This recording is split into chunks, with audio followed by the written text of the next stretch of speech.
Recording. Okay. Well, hello, everybody. I am Lucy Hunt, the editorial and experience manager here at Dreamers and Doers, and I'm really glad that you are here with us today for a session that feels especially relevant right now as so many of us are trying to figure out how to use AI in ways that are actually helpful. Today, we're joined by Dr. Jen Blum, founder of the JenAI Group, and someone often referred to as an AI translator because of her ability to bridge complex tech and real-world decisions in a way that feels approachable, grounded, and useful. What I appreciate about Jen's work is that she doesn't approach AI from a hype perspective, but from a clarity perspective. She's more than 15 years of experience leading AI and analytics across Fortune 500 companies and government programs. She's deeply focused on helping people use these tools intentionally so the AI sharpens your thinking instead of overwhelming it. Today's session is about learning how to guide AI more effectively, how to write clearer prompts, give better context, and refine outputs in a way that actually support your work and save you time. Super relevant for busy and extraordinary founders navigating decision fatigue and constant context switching. So if you've ever thought, why does AI keep giving me just generic answers? Then this is the place to be in this room today. So Jen, we're so grateful to have you here. Let's go ahead. You can get into it. All right, thank you so much, Lucy, and thank you everyone. It's thanks for coming. I'm very excited to chat with you all today. Let me just share my screen. I think it is up there. Perfect, perfect. All right, I love it. So, good afternoon, everybody. As Lucy mentioned, I'm Dr. Jen Bloom, founder of JenAI Group, and today we're talking about how to use AI as a true thinking partner. So, not as a magic machine, not as your new boss, not as the mysterious robot oracle that somehow knows your whole business after one sentence, a thinking partner.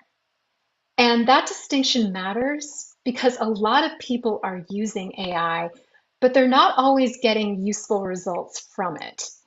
They'll type in a prompt, get something back, and think, well, that was technically English, but it wasn't helpful.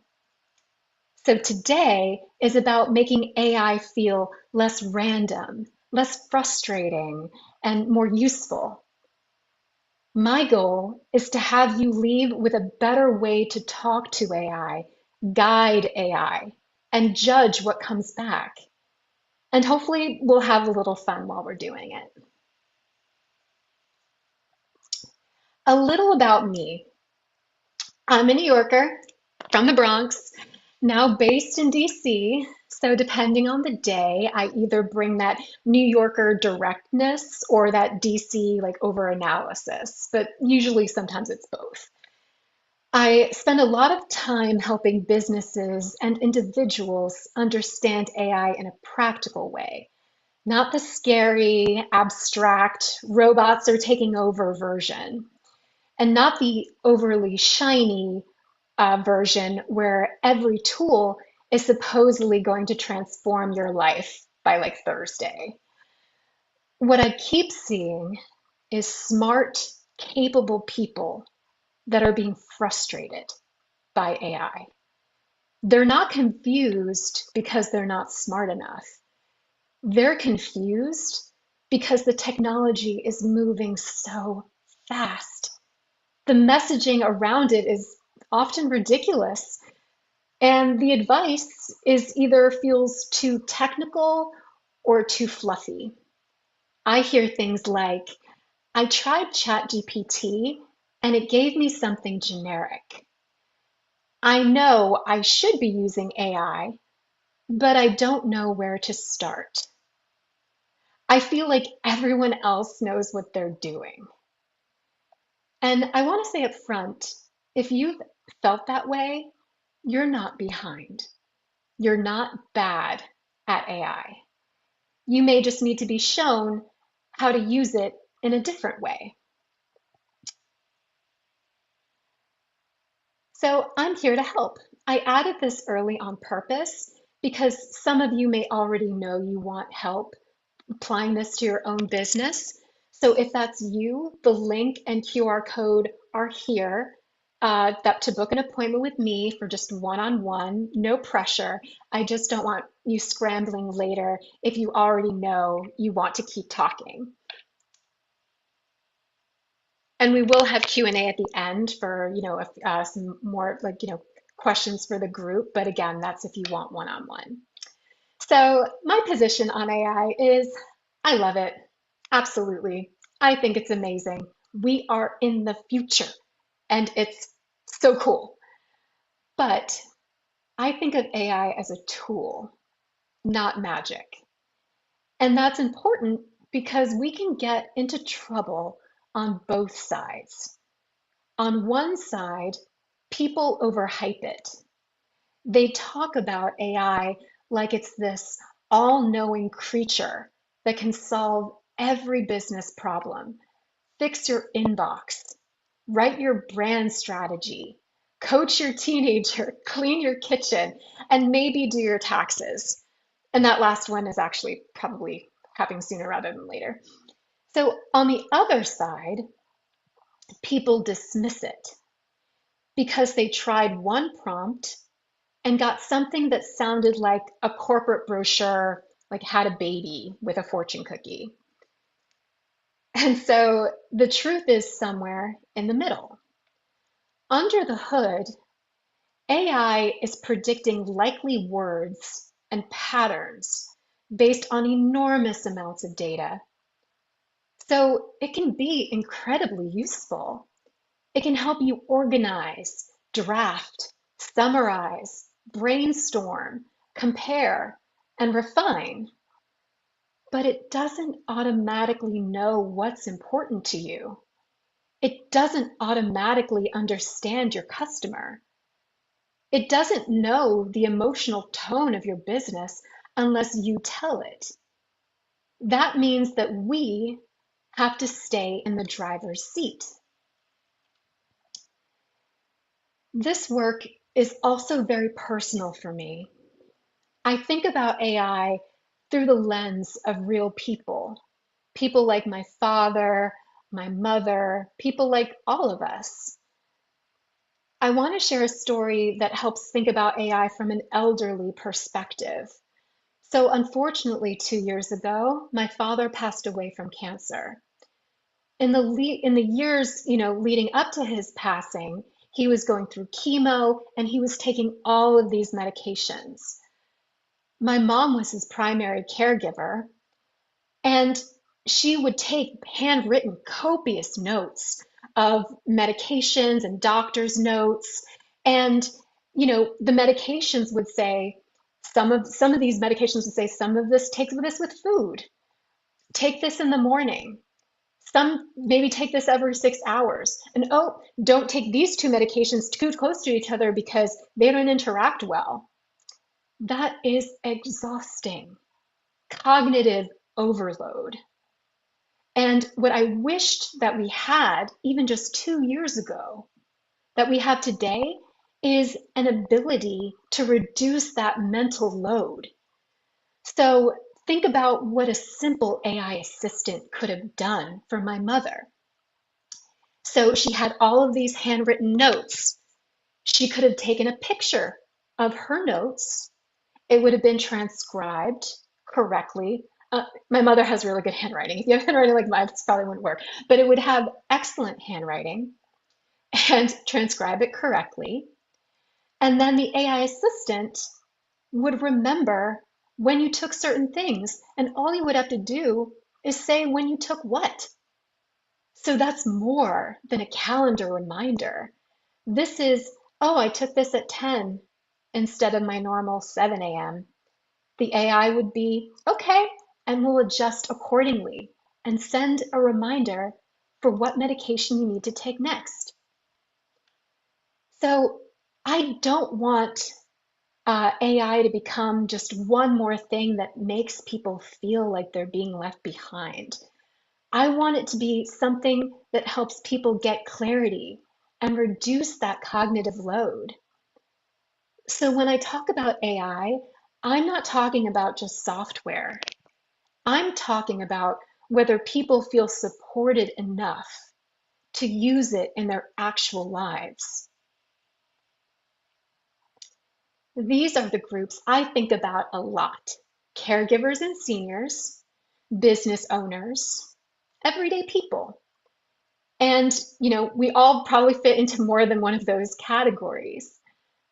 You may be running a business, helping your parents, managing your household, mentoring somebody, serving clients, trying to keep up with technology, and also wondering what you're making for dinner tonight. And I personally have no idea about that last one, but that's real life.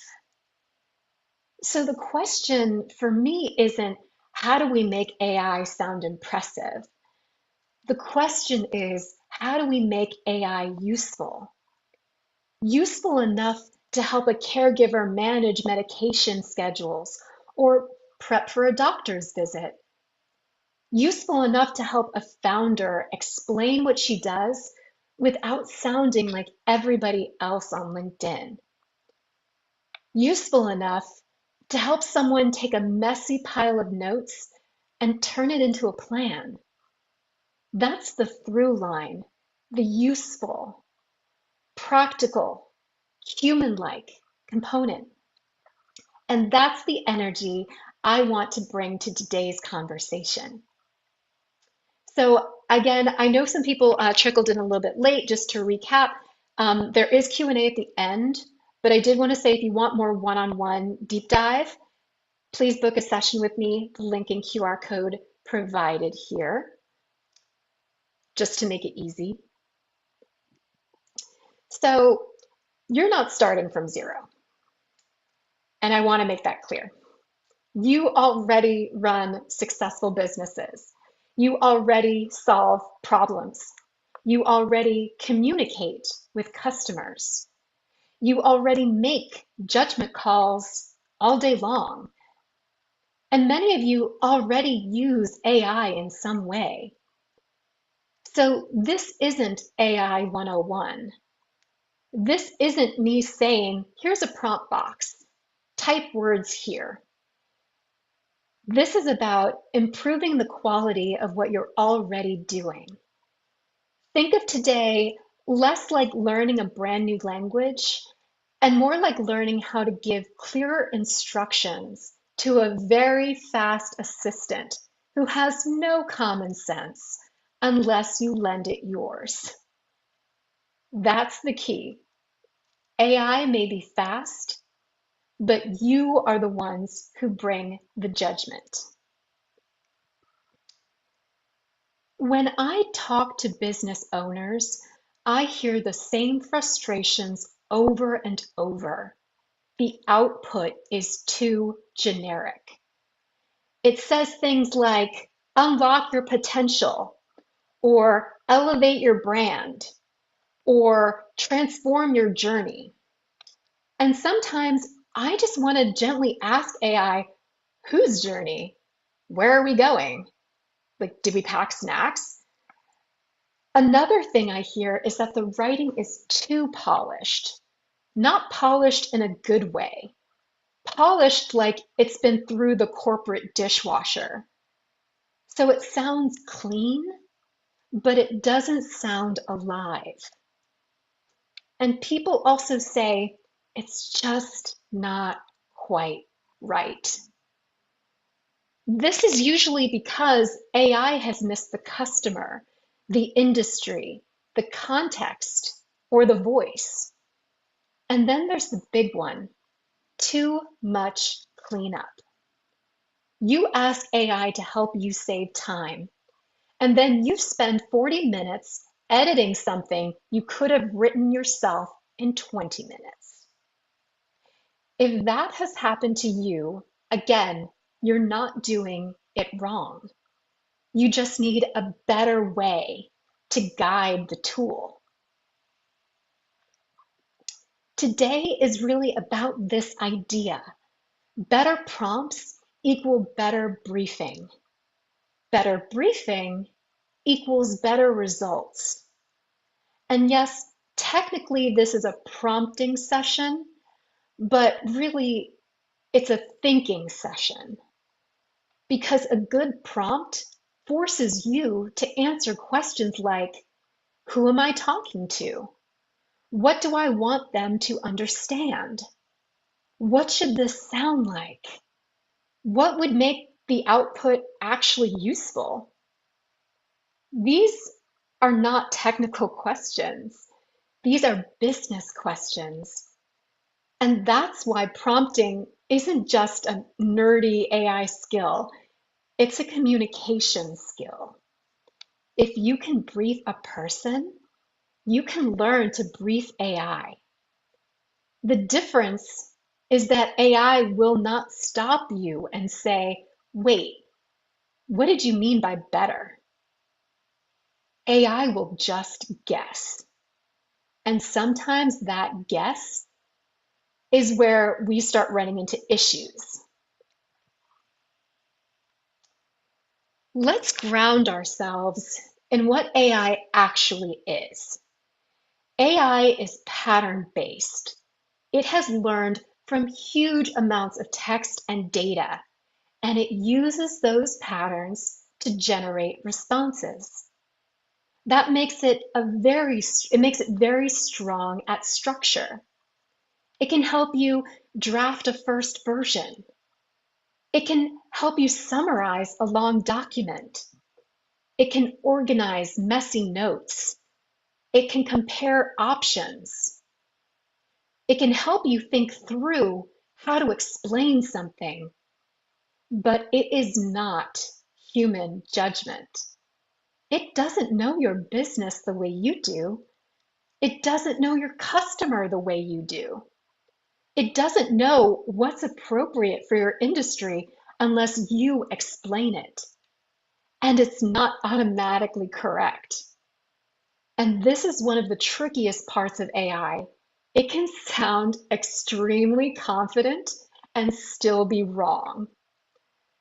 Some people call this hallucination. I sometimes call it confident nonsense because that's what it feels like. So the goal is not to avoid AI because it could be wrong. The goal is to use it with your hands on the wheel. Most AI frustration comes down to a few simple things: broad prompt, broad answer, weak context, generic result, no refinement, missed opportunity. And the good news is that all of these are fixable, not by becoming more technical, not by learning a secret prompt spell, not by whispering to ChatGPT under the full moon. They are fixable by being more deliberate. A lot of people use AI like a search bar. I don't know how many of us are part of the Google generation, but I was like, just Google it. People sometimes type into AI, write me a marketing post. And the AI says, absolutely. Then it hands back something that sounds like it was written for nobody in particular. But when you treat AI more like a collaborator, you give it enough direction to be useful. So you tell it the situation, you tell it the audience, you tell it what good looks like, and then you refine it. That's where the value starts to show up. Even with all of those limitations, I'm still very optimistic. I love AI, as I said before. AI can help us think through hard problems. And I want to pause on that because sometimes people think AI is only useful for writing, and it's not. One of my favorite uses of AI is thinking out loud. You can say, here's the situation. Here's what I'm worried about. Here are the options I'm considering. What am I missing? That can be incredibly useful. AI can also help organize a messy pile of ideas.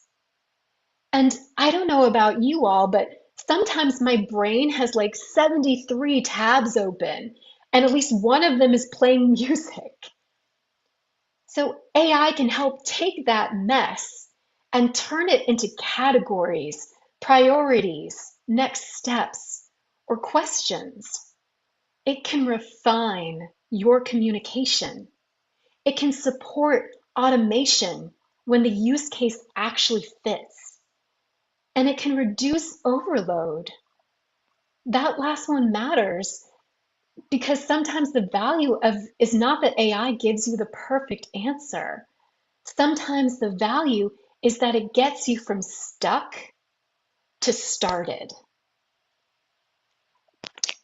So, why do most prompts fall flat? Usually because they're missing key pieces. They're too broad. They have no business context. They don't define the audience. They don't define what good looks like. And they stop after one try. And that last one is so important. A lot of people treat AI like a vending machine. You put in one prompt, you get one answer, and then you decide whether AI is useful.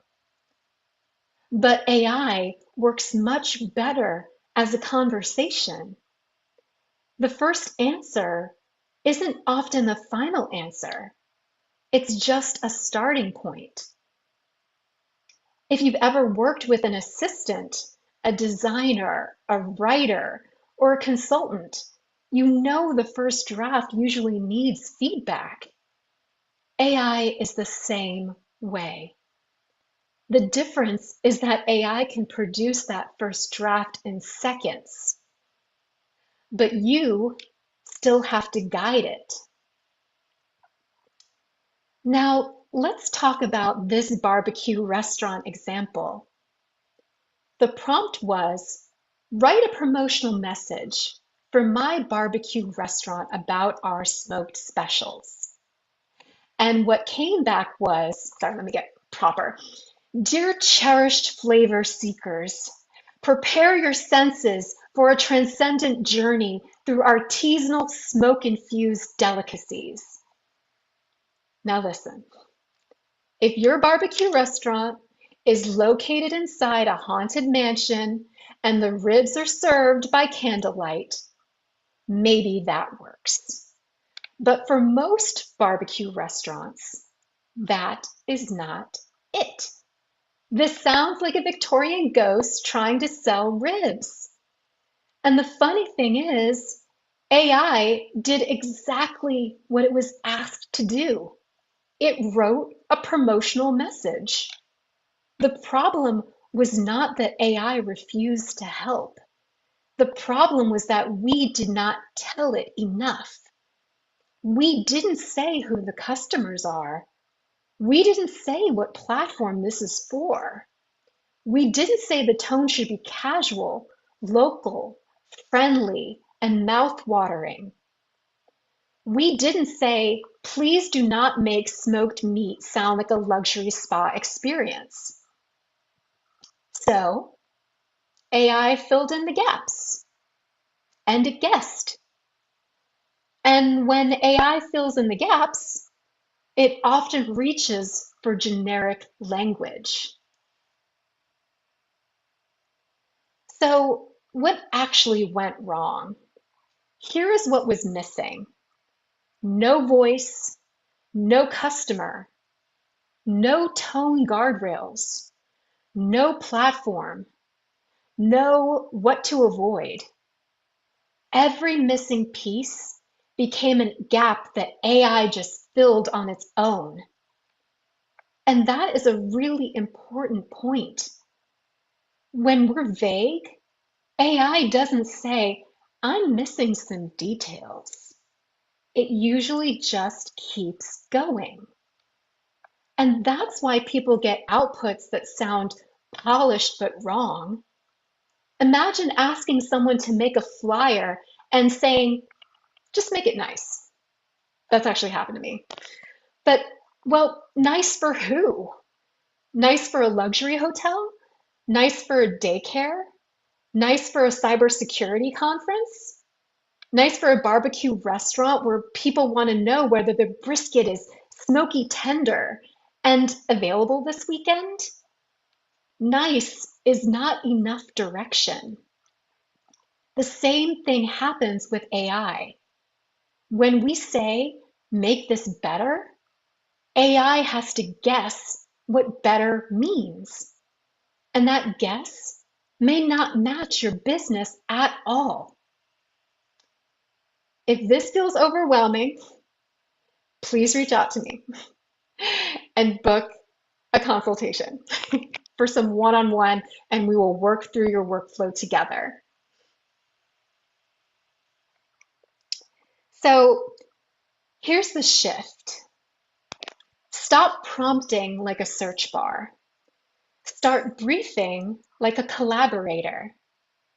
That is the whole talk of my presentation in one sentence. When you prompt like a search bar, you give AI a tiny little phrase and hope it understands the assignment. When you brief like a collaborator, you give it the context it needs to help you. Think about how you would talk to a real person helping your business.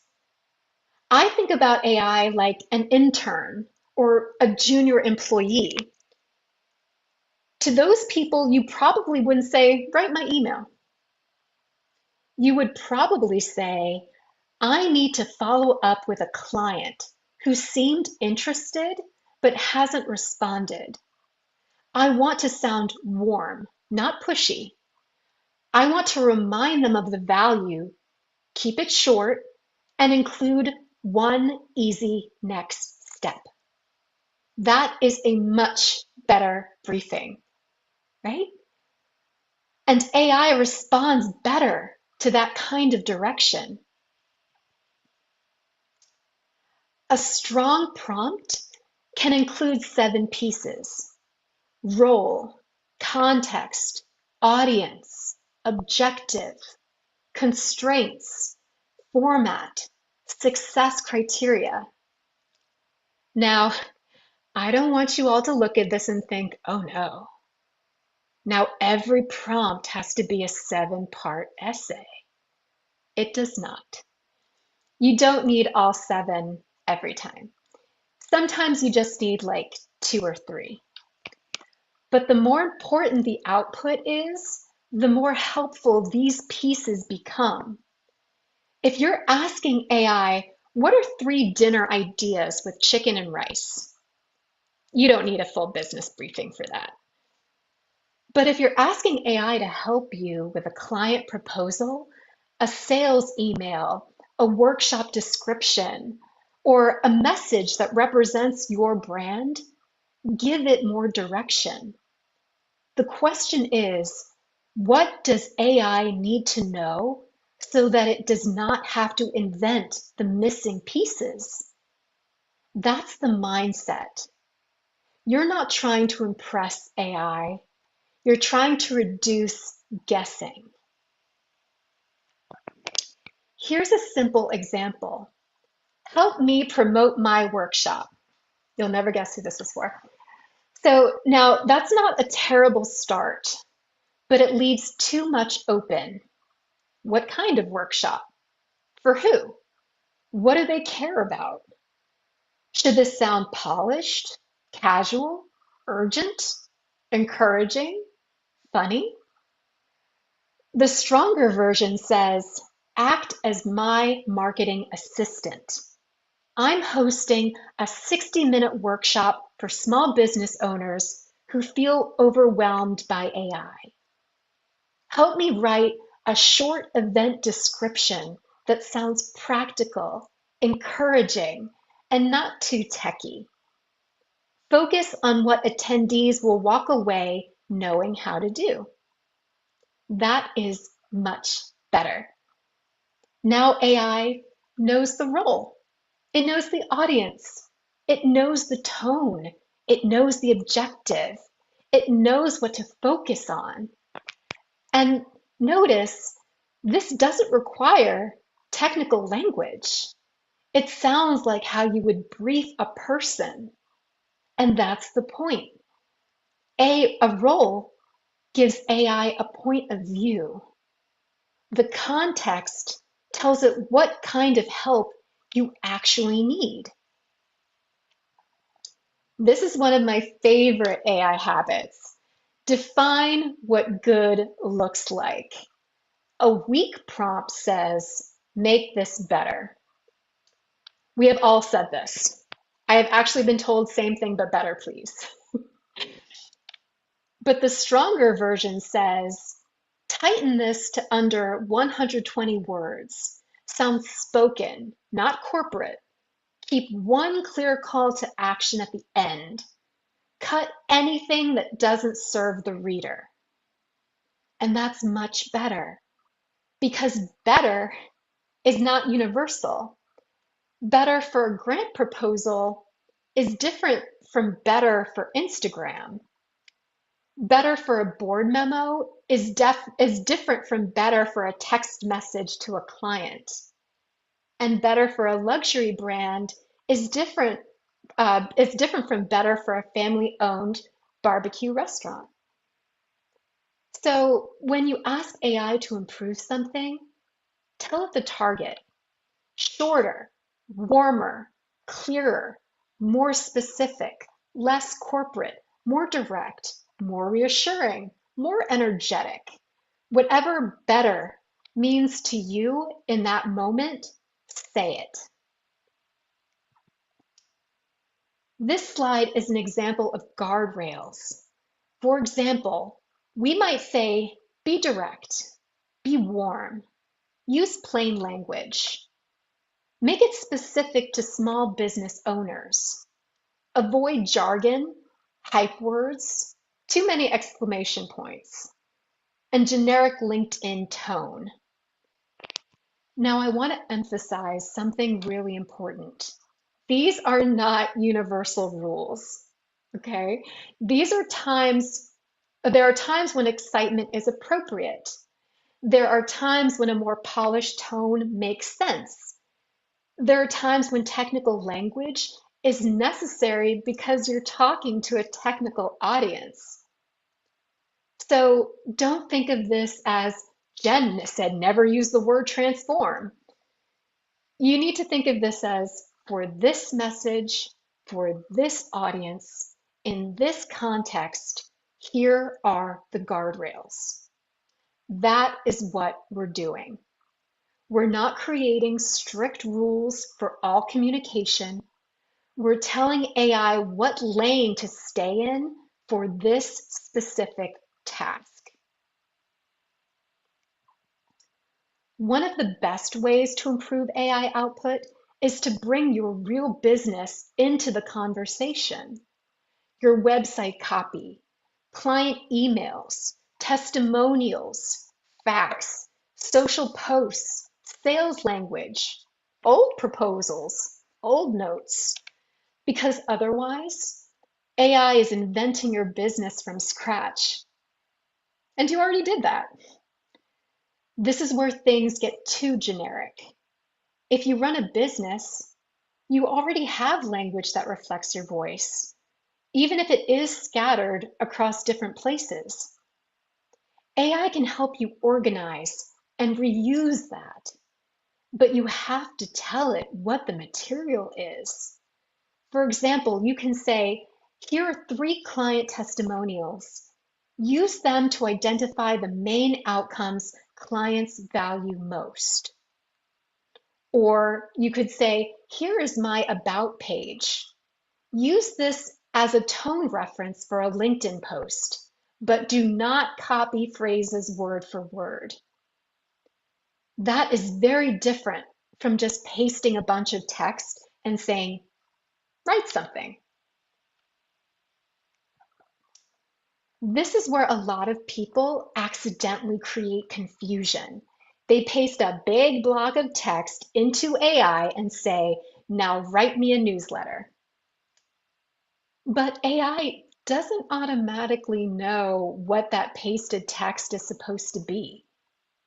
Is it the source of truth? Is it background? Is it a tone sample? Is it something I need to summarize? Is it something to avoid repeating? The stronger prompt says, here is our website copy. Use it for tone only. Do not copy phrases word for word. The newsletter should sound like the about page, but feel more personal and conversational. That one instruction changes everything. It tells AI how to use the material. And this matters, especially if you're using your own business content. You may not want AI to repeat your website copy exactly. You may want it to learn your voice, the positioning, the language, or the audience. So remember this phrase: don't just paste, direct. Tell AI what the pasted material is for. Another helpful habit is asking for meaningful variation, not just give me three options. Because when you say that, AI may give you three versions that are basically identical, just wearing different hats. Instead, I recommend you ask for different types of versions. Version 1, direct. Version 2, warmer. Version 3, under 40 words. Now you have real options. You can compare. You can say, I like the opening from version 1, and the warmth from version 2, and the punchiness of version 3. That's how I use AI a lot. I rarely expect the first version to be perfect. Instead, I use AI to generate useful pieces. Then I combine, I edit, and I refine. That's not cheating. That's creative direction. You are still making the judgment call. AI is just helping you see the options faster. Sometimes the best use of AI isn't writing, it's critique. You can ask, what's weak here? What's missing? What sounds generic? What might confuse a client? This can be incredibly useful because sometimes we're just too close to our own writing. We know what we mean, so we assume the reader will know too. AI can help spot gaps. Now, you don't have to accept everything it says. This is not about letting AI hurt your feelings. This is about using it as a second set of eyes. For example, you might paste a service description and ask, where does this sound vague? Or what would a potential client still be confused about after reading this? That is a powerful use case because clarity sells. Confusion slows people down. This is another big shift. Refine in layers. Do not try to get the perfect output in one giant prompt. You can start with tighten this, then make it more specific, then sound more spoken, then cut about 25%, and then finally rewrite the weakest sentence. That's how writing works. That's how editing works.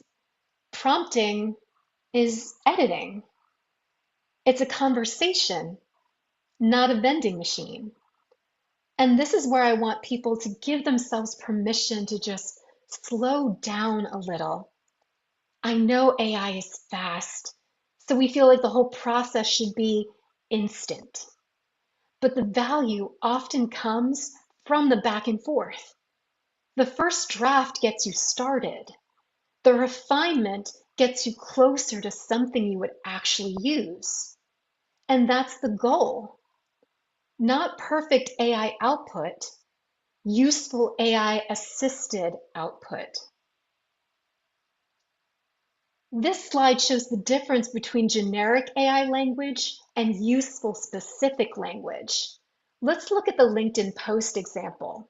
The before is empowering leaders to unlock transformative growth in their journey. Now that sentence sounds familiar because AI loves that sentence. It may not be those exact words, but it's that kind of sentence. It sounds nice, but it doesn't say much. Let's look at the after. 3 signs your new hire is quietly struggling and what to say in your next one-on-one. That's specific. It has a clear audience. It creates curiosity. It tells the reader what they'll get. Now look at the service description. Before is comprehensive strategic solutions tailored to your unique needs. Again, it's not terrible, but it's very vague. The after is 90-minute AI clarity sessions for founders who keep meaning to get organized. Now I know who it's for. I know what it is. I know the pain point. And honestly, keep meaning to get organized is so real. That's language humans would say. And that's the bar. Not, can I tell AI wrote this? But instead, does this sound like the person or business it's supposed to represent? And now here's something that's also important is this approach is not just for text. The same skills apply to image AI, video AI, audio AI, and any other creative tools. Context, audience, style, constraints, source material, iteration. For an image prompt, you might say, I need a flyer image for a fitness program. The audience is working moms, ages 35 to 50. The mood should be energetic, but not intimidating. Use bright natural light and realistic bodies. Avoid gym selfies and extreme fitness imagery. That's so much better than just saying make a fitness flyer. For video, same idea. You might say create a 30-second vertical barbecue promo. The setting should feel like a backyard family gathering. Show real food close-ups, warm lighting, and a relaxed community feel. Avoid stock music and too much on-screen text. That gives the tool direction. So the skill we're practicing today is bigger than ChatGPT. This is the new communication skill for working with AI tools in general.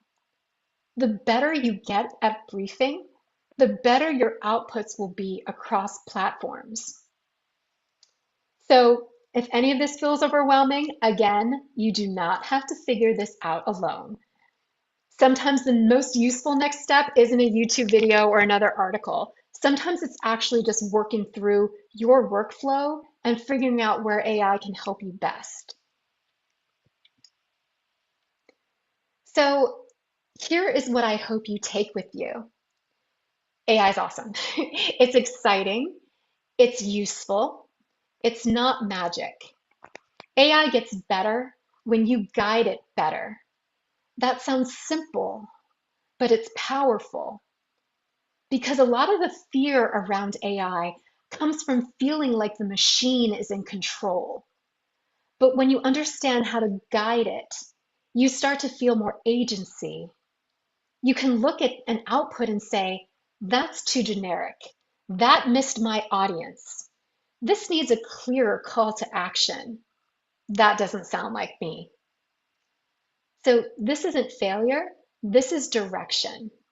And once you know how to give direction, AI becomes much more useful. So final takeaways, 3 of them. First, AI is a tool, not a mind reader. It needs your context. Second, better prompts come from better briefing. You don't need fancy language. You need clear direction. Third, refinement is where the value lives. The first answer is usually not the finish line, it's the first draft. And what I want you to remember, you don't need to become an AI expert to get more value from AI. You need to become more intentional about how you use it. That means asking better questions, giving better context, defining what good looks like, and staying involved in the process. AI can help you move faster, but your judgment is still the most important part.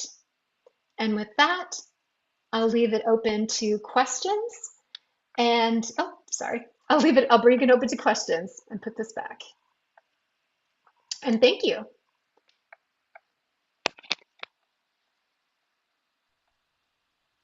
I actually can jump in. Jen, I have a question for you. Sure. On, I know that there's a lot of chat of, or like perspective people share of how much briefing should be done earlier for things like Mhm, in projects or in ChatGPT or like the profile settings of, with Claude, I'm still learning, mhm. like whether it's like by project basis. Are you, uh, so that at that point you're kind of a lot of your tone voice guidelines are already set? Would you still like, is that something you encourage? So there are two things I recommend. ChatGPT recently put this in, and Claude has been doing this for a while, is to put context and examples in the memory. So Claude has that when you start a project, it has just the tone, so it knows to keep using that unless you say otherwise. But if you're just starting from scratch, one thing I recommend is those seven pieces that I mentioned, like just do like three to like five if it needs to be really detailed, and just keep refining it because I am guilty of this. I put like the huge prompt that says do everything like all at once, and sometimes it's just too much. Like the AI, even as structured as it can be, it sometimes goes off the rails. So I recommend starting and refining. AI is very good at the iteration process. Hmm. So that's my personal take. But again, it's sometimes dealer's choice, but I found that iteration works best and Yeah, starting small at first. right. Thank Of course. Thanks for being brave and asking the first question. you. I had a Oh, question. Jen, thank you so much for this. This was really powerful. Question, I know utilizing LinkedIn is dicey. I'm reaching out to a ton of people for my new women in tech community. I'm wondering if there's some automation with AI instead of manually reaching out to each person, if some assistant or some agent can help with that. 100% an AI agent can help with that. And Uh, if you need help designing that, let's talk.